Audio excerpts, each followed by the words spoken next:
One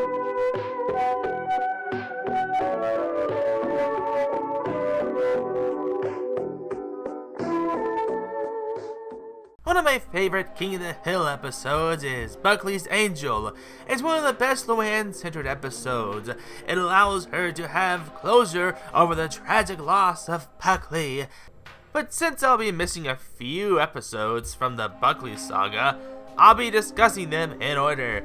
To be honest, looking back, Luanne has arguably the best character growth in the series, despite her also becoming more naive and easily manipulated later on in the series when her signature voice is established, as her voice sounded different in the episode and in certain moments. But as the series went on, Brittany changed the voice and pitched it up, and it really is a bit of a surprise hearing her original voice for Luanne before changing it. But anyways, we're talking about Luanne's Saga, where Luanne finds herself broken up by Buckley and is left a crying mess for days. There will be loss, heartbreak, and a misunderstanding. But let's not get ahead of our hooted selves now. Let's get to King of the Hill, Season 1, Episode 5, Luanne's Saga. We're greeted to a Chuck Mangione exercise tape as Luanne and Peggy work out their thighs and glutes. Just 2 more, come on. Okay, 5 more. Okay, 5 more. Hey, you said 2. You can't predict this tape. I've done it enough to know. Already a funny line from Luanne, watching a video many times but not memorizing it. Now, I'm not saying I have the best memory in the multiverse, but if I watched an exercise tape, I'd like to say that I'd know how many reps to do before taking a break. Also, I don't care who says what. I didn't repeat this scene multiple times while making the script for the review. I didn't. Would I lie? Bobby walks in, needing his Nintendo fix. My Game Boy's out of batteries. I need to get on the Nintendo. Quick! Just a minute, Bobby. Get ready to turn, and turn. Way to go, Bobby. And good on Bobby for getting the hang of it by just watching them. And yeah, his legs are so short that he can't bend his knees. But hey, give him some slack. I know the pain as someone with small legs as Bobby. Hank walks by and is appalled by the sight of Bobby moving and exercising. Shut that off. Bobby, stop dancing now. He is not just dancing. He's firming his thighs and tightening his buttocks. Watch your mouth. Jeez. Goodness, poor Hank. His son is exercising with the ladies' fitness tape by Chuck Mangione. Okay, so I don't know if that's really Chuck or if he has exercise tapes, but that's the least of Hank's concerns. Look at the state of his den. What are you looking for? I didn't used to have to be looking for something. I'd come into my den and just look at my different stuff and get ideas about what I want. Don't worry, Uncle Hank. I'll be out of your hair soon. I think Buckley's gonna ask me to move in. Isn't it neat? I'll be going from Daddy to you to Buckley. Yeah, it's an amazing journey, Luanne. It's sad how she thinks that she has to rely on the male figures in her life and not her being able to make it out on her own. Now we do see an independent Luanne later on in the series with the help of Hank. This is why I say that Luanne had one of the best character growths throughout the series. Yeah, she gets manipulated by people like Judy Harper, Jane from Omega House, Rad Thibodeau, or Thibodeau, whatever, Griffin, Kate, and Tanya, aka those freeloaders that Mooch offer when they move in as her roommates in Season 4, Episode 16, Moving On Up, Buck Strickland when he used her in Fixed Ladies Boxing, and on top of the list, the king of slackers himself, Buckley. And I know that list isn't in order, but that's just examples of people that used Luanne for one reason or another. And she became a better person from it. Even though she sometimes needs Hank or Peggy to get her out of situations, she's shown to have grown as a person. And she found an amazing person in Lucky, was able to get married and have a daughter, Grace. Now, That don't mean she isn't ditzy anymore, just that she's a better person than when she started. It's unfortunate that the voices of Luanne and Lucky passed away since the end of this original series. I heard something that someone has been cast to do the voice of Luanne, but I'm not 100% sure if that's the case, or if Lucky has been casted by someone else, or even who will voice Dale since Johnny Hardwick passed away on August 8th of 2023. I guess we'll see when the revival comes early this year. At least hopefully it's still happening. It'll definitely be what I'll be discussing this year, so stay tuned for that when it comes. But in the meantime, let's get back to the review. After a funny back and forth with Hank and Luanne... What about this? Maybe you want this record? No, it doesn't work like that. How about this tackle box? Luanne, what did I just, well, that might need reorganizing. The boys are enjoying a nice cold Alamo, Alamo, when in comes Buckley in his loud motorbike.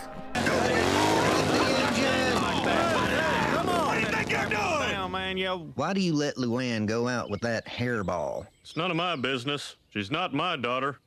Anyway, that Buckley may be dumb as dirt, but he's her ticket out of my house. Look, I understand that she isn't your kid, and it's none of your business, which you change that tune later when it becomes convenient for you to. But that's your niece, Peggy's relation. If you care about your peg leg, then you should care about who Luanne lets in her life.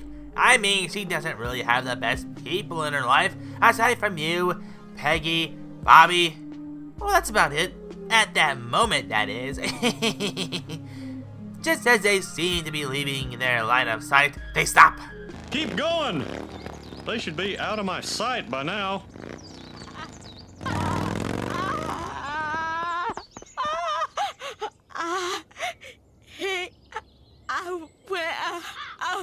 Yeah, man, them dang old birds, man, flying low this season, man. It's probably dang old awkward, man, I tell you what. What the hell was that? That was a breakup. At least that's what it was the last time I ran into the house crying. Poor Luanne.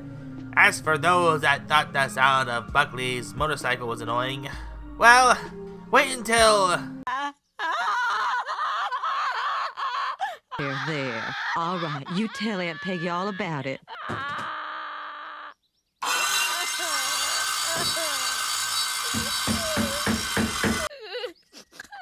Oh. Hey, you know, I was almost killed at work Okay, today. Hank, please. Try and be sensitive. Look, I get it. Breakups are tough. But if I had to listen to that all the time, I would find the loudest thing in the owlery, like the photonic resonator, and just stuff my head into the exhaust tube to escape the noise. Of course, that would more than likely burn all my feathers off if I wasn't turned to dust. But hey, no noise. Anyways, the noise is keeping Hank and Peggy up. Peggy. I had a talk with her today. We are past the first hump, so that leaves only 7 more humps. Peggy, I need you to fix her now. Without my quiet time, I'm not an effective propane salesman. Well, you can't rush it, Hank. The formula is, for however long she was dating him, that's how long it takes to get over him. You mean we got 3 more weeks of this? If you don't fix her, I'll have to. Well, honey, I don't think you have the tools for that job. What's that supposed to mean? Look, if you really want to help, sometime tomorrow you tell Luanne she looks pretty. What's that got to do with anything? She just needs to hear it from a man. 3 words, you look pretty. And nothing more. Well, that's gonna be a good idea. You know how difficult it is for Hank, of all people, to express any kind of emotion, which, yeah, I am among those that think that Hank is somewhere on the autism spectrum. I don't want to really dwell on how I think this. Not that I don't have an example of why I think Hank's on the spectrum, but it'll take hours to do so, and I don't think you hooties would want a video on that. Unless you do. Hank watches some good television when... I'm thinking about flipping that steak there. Alrighty. No, flip that other one. Don't go away. We'll be right back with more of Make a Steak. We hear a hilarious Megalomart commercial, which I swear it sounds like something from Don't Hug Me, I'm Scared. At Megalomart, you're shopping for the rest of your life. How you doing out there? I'm Chuck Mangione. You know, even celebrities have to hunt for bargains. That's why I go to the Megalomart, where shopping feels so good. Hank gets his chance to put Peggy's suggestion to action. That's Buckley's section.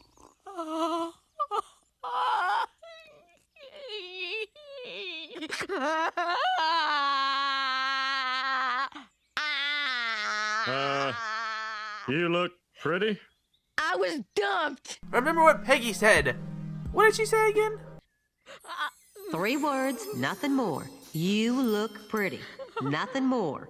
Why aren't you saying anything? Ah! Hurry! Tell her she looks pretty! I know she isn't her mom, Leanne, but still. I never liked that Buckley. You should be happy. That guy was an annoying, greasy-headed loser. I was dumped by a loser. Luanne, sometimes life throws you a curveball. Now, there's 2 ways you can deal with it.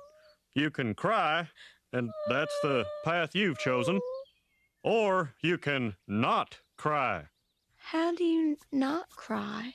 Well, instead of letting it out, try holding it in. Every time you have a feeling, just stick it into a little pit inside your stomach and never let it out. Are you supposed to have a pain under your rib? Yes. Yeah, that's not good advice. Holding it in isn't gonna make it go away. It's gonna fester in you and only get worse the more you keep it in without letting it out and moving on until you randomly explode at someone or something that finally sets off the powder keg. He even brings up Bill. Look at my friend Bill. He went through the worst divorce this county's ever seen, but you never see him crying.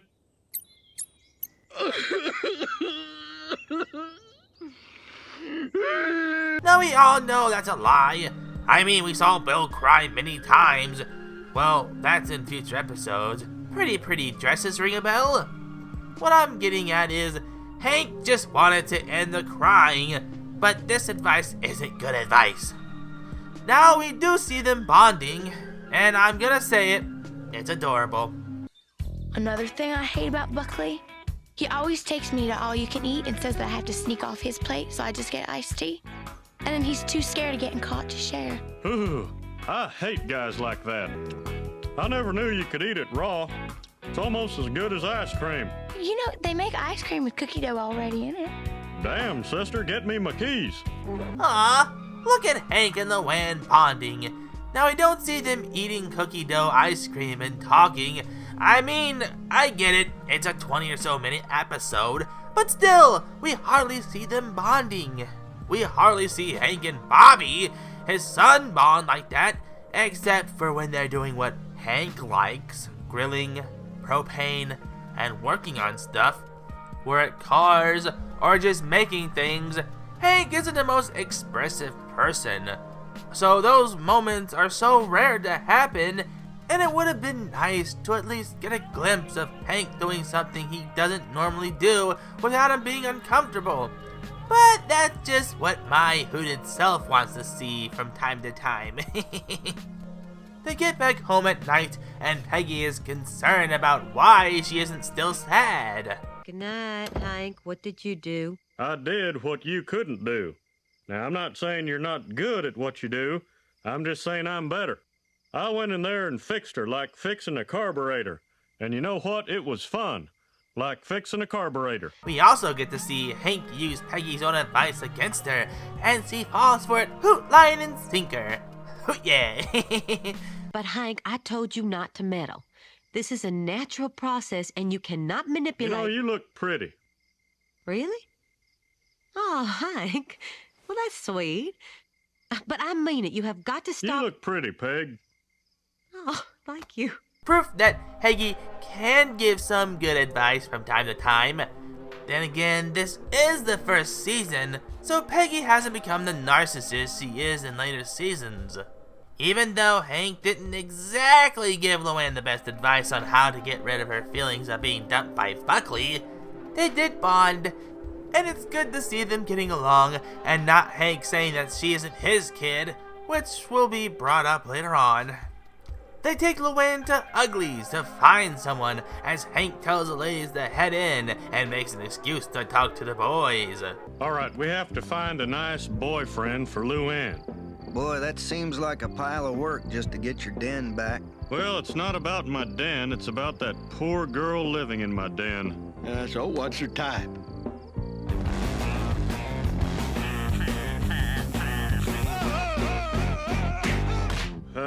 Never mind about her type, just find a regular guy. And we see the types of guys that Luanne likes, which is probably just the guys that approach her. As we see in Lucky, it's not about how they look, which more times than not is the case, that they're just the Gen X idiots. And Buckley has to be the tamest of the three giblet heads. And yes, he's a giblet head, but out of the idiot having his own arm and the one giving himself concussions, he's the most normal giblet head. Dale has an odd tactic for finding a man for Luanne. I'm gonna look for a guy with a round, muscular butt. I could make a joke about Dale and his dad Bug, but that wouldn't make sense at the moment. But I will replay this for those fellow Hooties who want to laugh again. I guess the gribble didn't fall far from the tree. Sorry.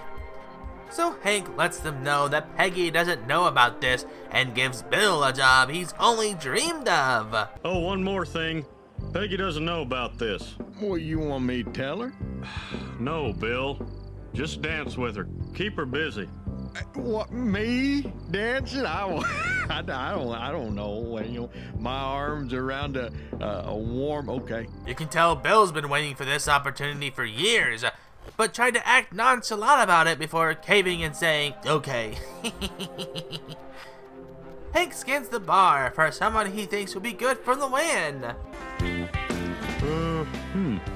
Nah.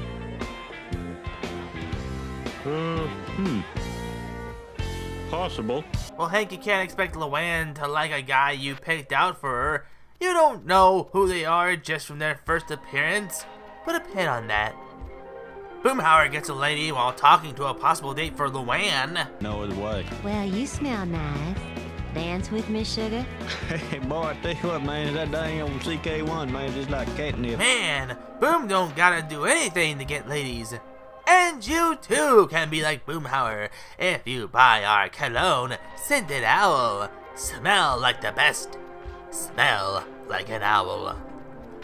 Dale weirds out a guy at the bathroom. Hey, you seem like a regular guy. Well, you can't linger on this, as we cut to Bill distracting Peggy while living his dream, but realizing him dancing with Peggy wasn't the best idea. Why are you spinning me into Souvenir Gulch? It's been a while. I can't remember all the steps. Well, just do what I say and we'll get along fine. On 3, brush right, then fan left, and scoop, scrape, and scuff. A lot of stuff is happening. It might be the loud music and the cuts to different characters, but it's hard to process what's happening here. It might be a me thing, but it's not until Hank finds Wade that things finally start slowing down. What's your name, son? Wade, sir.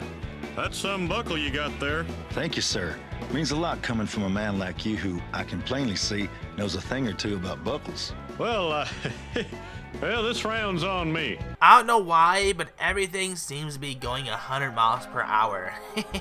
It's hard to focus on what they're saying because it seems like they're talking fast. Again, this might just be me. I do know Hank likes Wade with the way the conversation is going. Quarterback, huh? Varsity. Love your mama? You know I do. She cook with a gas range? Propane. Man, if I wasn't wrong, it sounds like Hank might walk out of the bar with Wade if he wasn't planning on setting him up with Luanne. You can see that look in his eye. I'm not saying that rumor about Hank being in the closet is true, but I'm joking, guys, seriously. Hank talks to Luanne about the perfect Wade, but Luanne is having doubts. But my heart is telling me that. Your heart is telling you? Who's the boss, you or your heart? You are. Your heart is your employee. So get your heart off its butt and back to work. You're right, Uncle Hank. What am I waiting for? Let's go get Wade. Hank is a good motivational speaker. There's no arguing with that. That's why he's assistant manager and softball coach for Strickland, and why his friends look to Hank for advice, and most people, until there's an episode where everyone is against Hank for no other reason than plot reasons.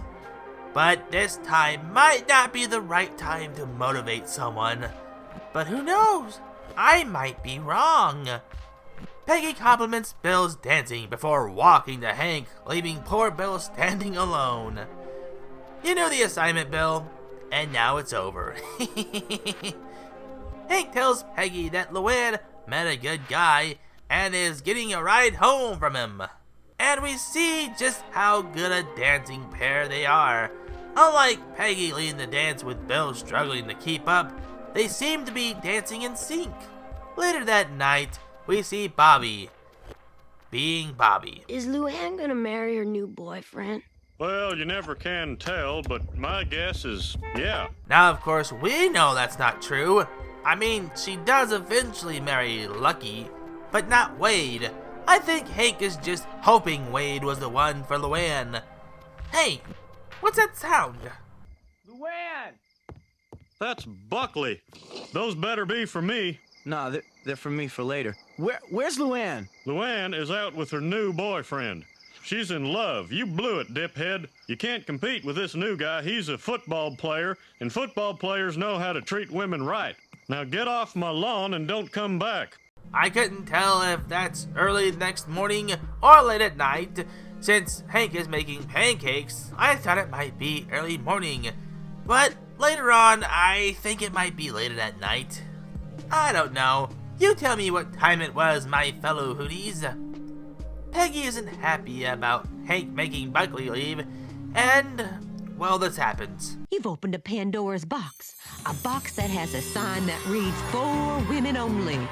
As long as it took that river to carve the Grand Canyon, that is how long women have been learning to subtly manipulate relationships. You only think it's easy because we make it look easy. Did you really believe you could step in and fix it overnight? Could you really be such a fool? Woe is you, Hank Hill. Woe is you. No, everything's gonna be fine.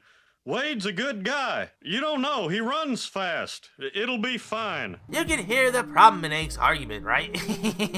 Hank thinks Wade is a good guy because he's what Hank thinks a good man should be. But is Wade really a good man for Luanne? Or a good guy at all?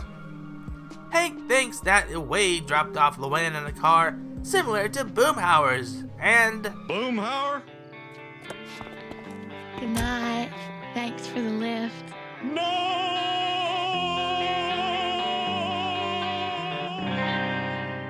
Man, that's season 1 Hank design. Distraught about Wade being gone, he runs out and confronts her. What happened to Wade? Why aren't you with Wade? I want Wade. Subtle. Very subtle, Hank. Well, Luanne lets Hank know exactly what happened to Wade. As soon as you left, Wade turned into Mr. Grabby Sam. I think that you just fixed me up with him so you could get your den back. Thank goodness Boomhauer gave me a lift. A lift? Is that what they're calling it these days? You can't trust this guy. He's a no-good, immoral, skirt-chasing rascal. And things don't get any better when Luanne argues with Hank. By the way, let's get back to Hank not being her dad. You can't tell me what to do. You're not my father. Yeah, I guess not. Damn straight I'm not. But while you're under my roof, I'm your landlord. And as your landlord, I forbid you to date Boomhauer. I'll stay at Boomhauer's. Fine. Fine. Oh, wait, man, I did. Thanks, Boomhauer. Let's go. Dang old women from Mars, man, I tell you what. Don't go in there, Luanne. I'm warning you. You'll be sorry. And of course, no scene is complete without a funny Dale scene. Damn it, this neighborhood is turning into Melrose Place.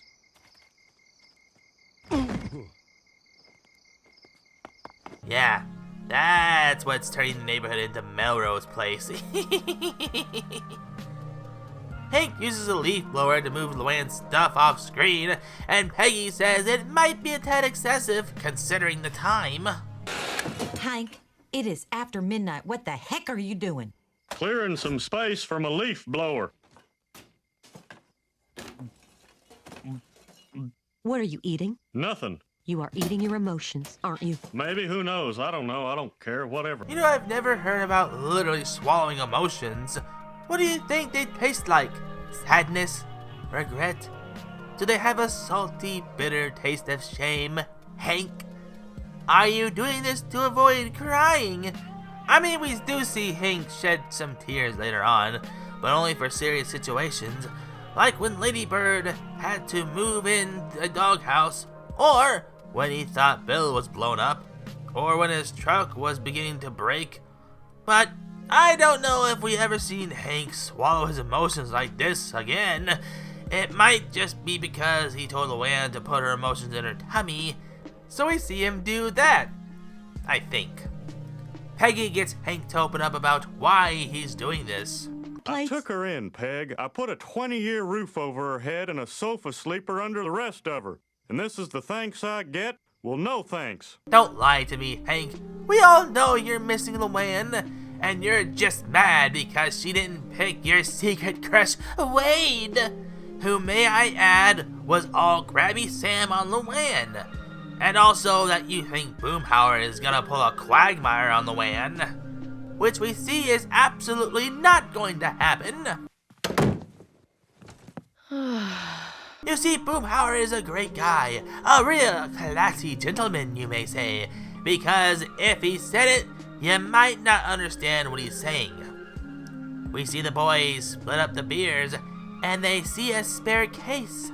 That one's Boomhauer's. That cradle robber's getting none of my beer. Boomhauer didn't do anything, and even if he did, why do you care? Luanne's not your relation. Hell, she's my wife's brother's daughter.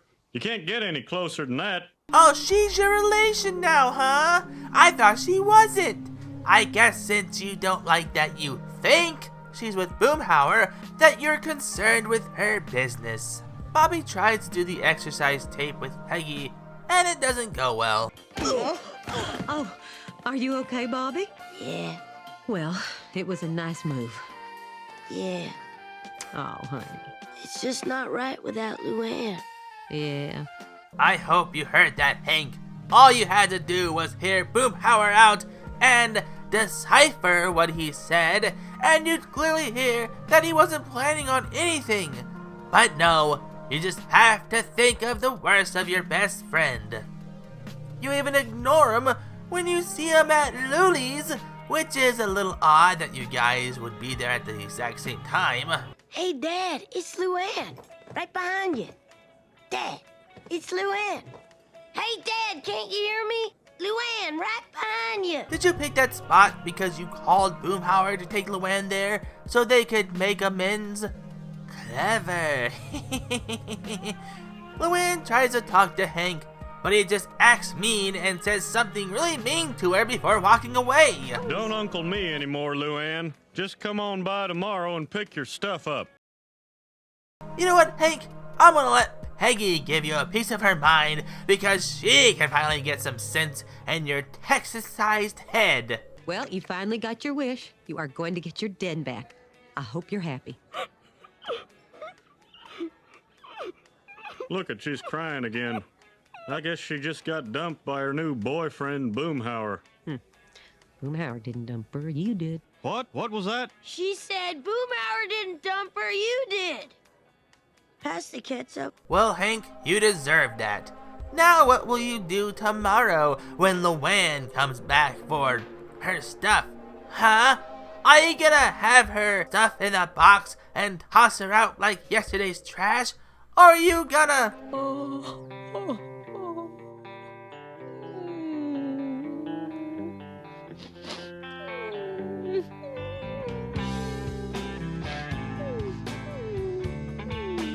I was moving stuff around, and it seems that the room looks a little better this way.